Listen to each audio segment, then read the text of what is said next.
What exactly is your management title? So I'm founder and chief strategist. Okay.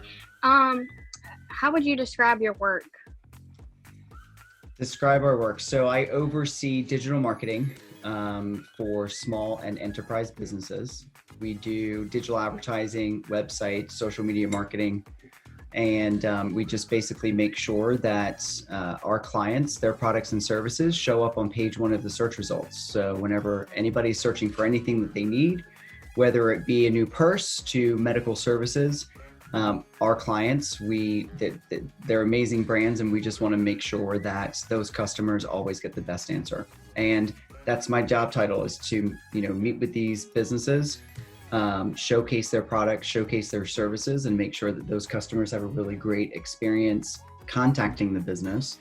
So we're currently studying the topic of motivation in my management class, and we're just wanting to know, how are you staying motivated during this tough time, like during this crisis? Oh, that's a really good question. And I expressed this just the other day with one of our clients. What keeps me motivated is knowing that millions now, and I have to say, like, Green Stick started full force just 8 months ago. And since then, we were managing advertising campaigns where we were tracking thousands of website visitors and seeing what those thousands of website visitors would do. Now, 8 months later, especially during the COVID-19 crisis, we're seeing millions of website visitors, and we're helping millions of website visitors really start getting in contact with these business owners and their people to get immediate help, immediate support, buy the product, get the service. So seeing all of that activity on the back end from a data standpoint, but knowing when we pick up the phone and we video conference in with our customers, and they say to us that, we don't know how we would operate without your platform and without your services, that's kept me motivating, knowing every single morning I wake up, it's going to be a new search for somebody. And I want to make sure that new search lands on one of our customers' websites if it's relevant. And then on a personal note, outside of like the work from home office hours, because I think that's super important, is to still treat work from home life as a job, right? Just secure space, shut the door. I'm in the office 9 to 5 kind of thing. But is, from a personal note, is family. And really, there's so much rush to figure out what we do from a business side of things, from a telecommuting standpoint. Let's apply what we learn on the job field and apply it in a personal way. So these virtual videos that we do, this conference that we're doing right now, is keeps me motivated, because family, they're the only ones who really know you. You know what I mean? Yeah. And to be able to just have an ear to vent, right, is important. Yeah. So I know you said you video chat with your clients. How is that going? Like, amazing. How is that? Amazing. It reinforces trust. It's nerve-wracking in the very beginning, but again, going back to treating your work at home life as you would going into any type of job. Wake up in the morning, take that shower, put on your hair, makeup, make yourself feel really, really good. I know it's kind of exciting in the very beginning just to kind of like work in your pajamas, right? But I know from personal experience, like, my work productivity skyrockets when I actually wear something.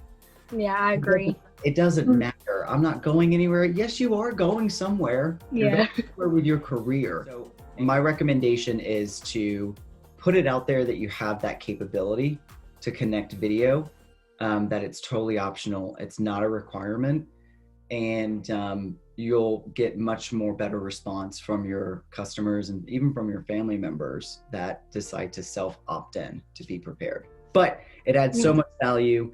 And in a virtual world right now, there's still that extra level of human connection that will always need to be in play throughout the entire sales, marketing of any type of job or any industry and era that we're in. Yeah.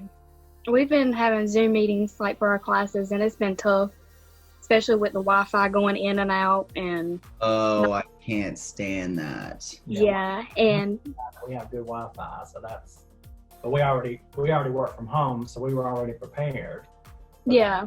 So it's a different story for people that don't. But one good thing is a lot of these services are stepping up and letting you use hotspots, for free now. Oh, so, yeah, absolutely. Yeah, I agree. I really like that a lot. See, Monday, our Wi-Fi went out completely. Like, it wasn't working, and I was freaking out. I'm like, how am I supposed to do my homework? Like, I have so much on me, and I had to literally go somewhere just to do homework and stuff. It's been tough. Well, there's been times where I will say at any given moment, I probably have 100 different web browsers open up. And of course, now I'm also video conferencing in, and then just the speed when you do start losing that connection and you're right in the moment of it. Yep. I think that's the most challenging part, is kind of still being at that high level of motivation and excitement. It's like we're in 2020, and we're in the year 2020 when everybody thought that there would be these flying cars everywhere and everything, and we still are having issues with internet. Right. Yeah. And I will say we're fortunate here. We've been a virtual business since day one. So we already know, like, we've already kind of experienced the best and the worst of products and services. And, based on our pains and our struggles over the past, 15 years, we've created this platform that's literally, it solves all those problems, right? So it's, heading into for the rest of 2020, there's so many easy ways to get online, be found online, and connect with your customers and connect with your employees. So yeah. Does that answer the motivation question? I think we kind of segued somewhere else. I do that all the time. No, you're fine. Everything counts. So what kind of rewards or incentives work best to motivate individuals that work for you? Recognition. Okay. I mean, and to elaborate on that, it's, when you work on something, if you're giving, first and foremost is give a task, give an assignment, and really help them through that project. But if you're amongst your peers, recognize that individual for doing an excellent job and how, that project, that task added value to the organization, and how it doesn't just impact or help that person, but how it helps the rest of the company and the group. And I think just making sure that you give that person ownership of a project, you give them the tools to complete that project and the guidance, but most importantly is, let that person be known if they choose to, for being the one to deliver that. You can, the gifts and the swag, like, here's a gift card, great job.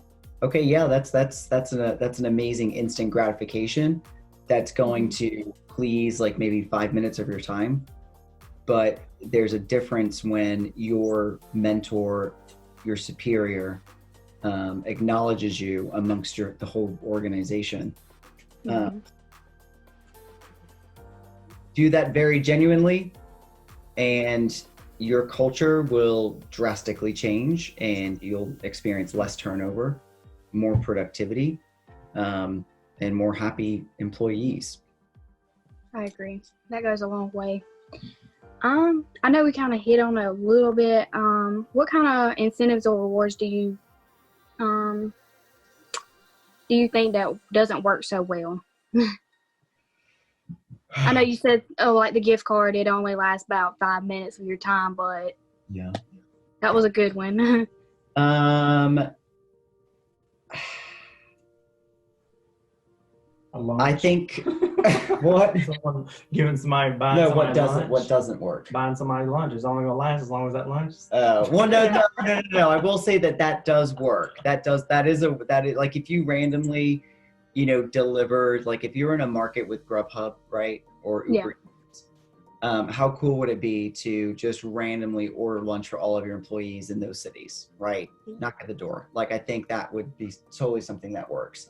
What wouldn't work is, again, It's really hard. no, I say what doesn't work is that isolation. Like, if you're a brand or a company, and that one person is an intricate part of your whole entire operations, like, don't just give them an email that says click here to go and order your personal swag or your free box of chocolates. Like, come on now. It needs to be like, hey gang, guess what Jeremy just got? $1,000 to go shop on Amazon Prime. Heck yeah. Why? Because he just gave our business $150,000. You know what I mean? That's the kind of fun stuff. Like, to me, sending something in an email is not going to be as good as getting in front of somebody and actually letting them know exactly what they've done and how they impacted that company. And I feel like also, like, the way that brands can start to reward their customers is to feature them, showcase them. So, like, one of the things that we'll do at Greenstick is, to show our appreciation for the business owners and their supporters, their brand ambassadors that we get to work with, is we'll do a featured social media post that says, but it's not about, hey, thank you so much for being a part of Greenstick. Like, we've all heard that before. We're more of just showing our appreciation by letting our audience know, if they happen to be in the market for this type of product and service, like, we're so proud to, like, showcase these guys and recommend them because they're amazing brands. There's amazing companies, and the whole rewards ecosystem is just continuous throughout. So if someone was lacking motivation, working from home, what kind of advice would you give them to keep them on track, maybe? Wake up every morning with two intentions, and one of that is to, how do I want to feel today? And ask yourself that. How do you want to feel today? And number two is, what do I want to give today? Now, that doesn't necessarily have to be giving someone something. You could give yourself something. So as soon as I heard that, I literally, I'm going to, I don't know if you can see the Zoom, but on this whiteboard, it's all in the middle of all that chicken scratch. Do you want to, like, circle around it? You want to point to that? Yeah. So that's one thing that I haven't set intentions daily. How do I want to feel today? And then what do I want to give today? And so, and to be very honest, like, that has literally stuck with me every day. Putting it in writing helps too, to see it every day. Yeah, absolutely. Well, actually, having those questions posted, if you got a whiteboard, if you got a sticky note, you could even go on, a graphic tool and update your computer desktop to have those two questions. But, my first day was, how do I want to feel today? I said, I want to feel happy. And I've been practicing this for the past week, but I said, I want to feel happy because, there's a lot of sadness, there's a lot of anxiety, there's a lot of anger. And then number two was, what do I want to give today? I said, I want to give as many people as much of my time as possible and all of my patience, because over time, I've always been very genuine and empathetic and sincere with people, but at times I can come across as impatient, not like I'm such a great, easy person, I hope, to work with or to be married to or whatnot, but that's another story. Just giving, saying those two things, I will tell you, I was able to feel so accomplished at the end of the day. And it got me, because of that accomplishment of knowing that I was happy all day long. You know why? Because I was literally reaching out to customers and I was saying, you need me, let's do this, let's jump on this, let's do that. That was fulfilling my two things. So at the end of the day, I had two things, my two goals, my two intentions completed. The next morning, what are my next two? And so forth. And literally, we're sitting here on a Friday and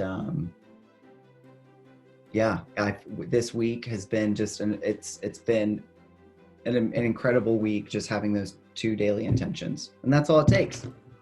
I'm glad you said that, because I kind of need that, especially during this time with all these classes and teachers are piling everything up right now. It's ridiculous how much work I have just in one class. So 6 classes and a lot of work. Or because they're bored at home, giving you a lot more extra stuff, it seems like.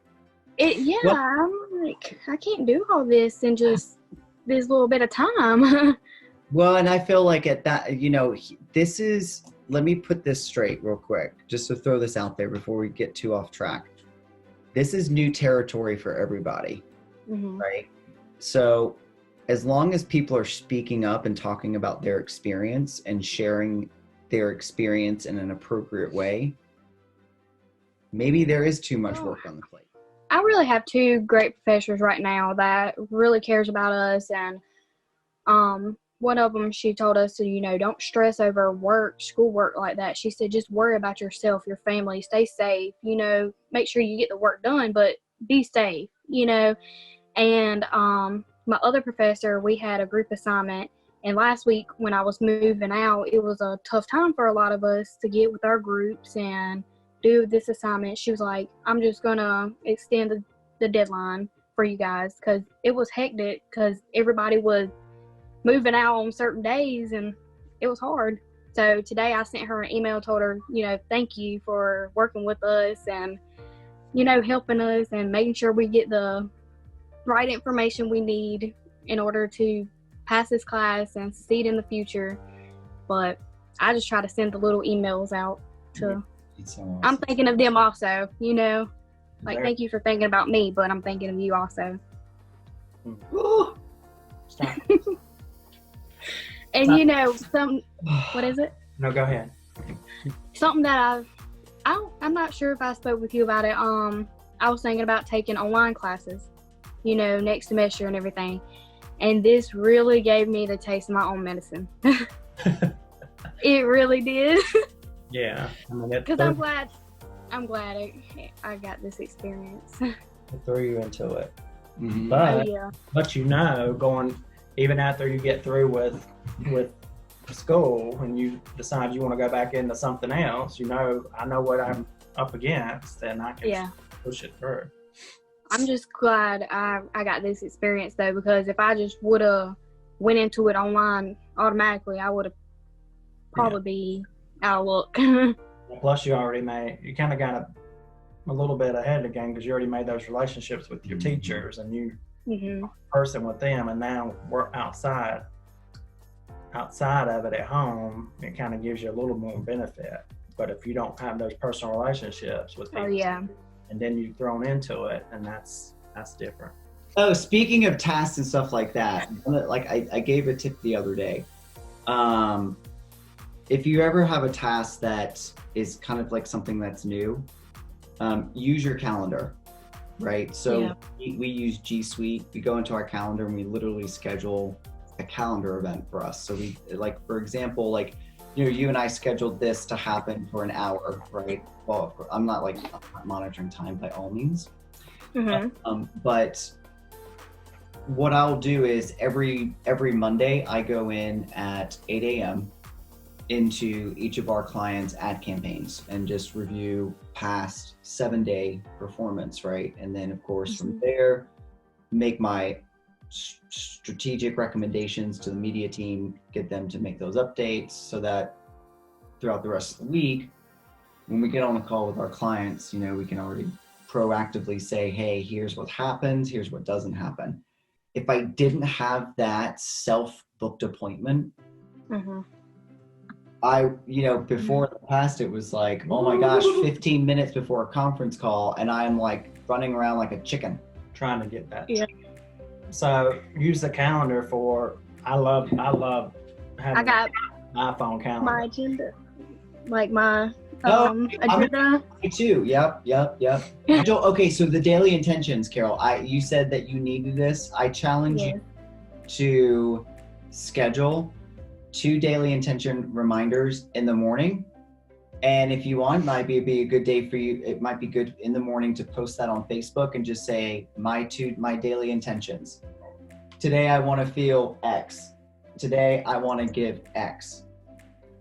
So challenge accepted.